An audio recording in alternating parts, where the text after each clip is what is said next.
另外，咱台湾进前驻泰国的代表曾石汉涉嫌性骚扰查某员工，监察院伫测试的时，嘛以11票成立，1票无成立，通过对伊的弹劾案。专案即嘛要移送顶届法院去审理。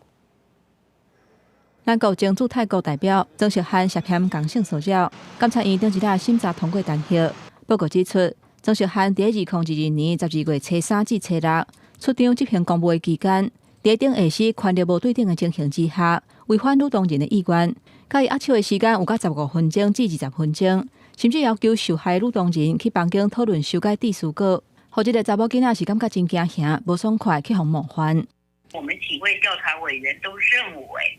即便没有性意图，但是他的行为已经构成对方的不舒服，好，然后也让对方觉得就是觉得恶心啊。那外交官他的界限还有他的都应该要很严谨的。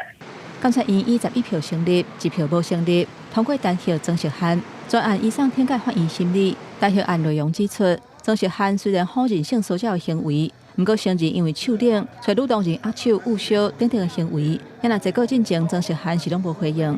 您的电话将转接到语音信箱，嘟声后开始计费。驻外馆性骚扰的事件，除了曾石汉，也有前驻菲律宾代表齐培勇嘛去互指控，甲菲律宾籍的女秘书性骚扰，也有姓黄的外交官去互指控传讯息要共约出来，而且传穿游泳衫的相片等等骚扰的行为。外交部认定曾石汉的行为已经符合性别工作平等法性骚扰的定义。外交部配合协助监察院对本案的调查工作，对监察院的调查结果表示尊重。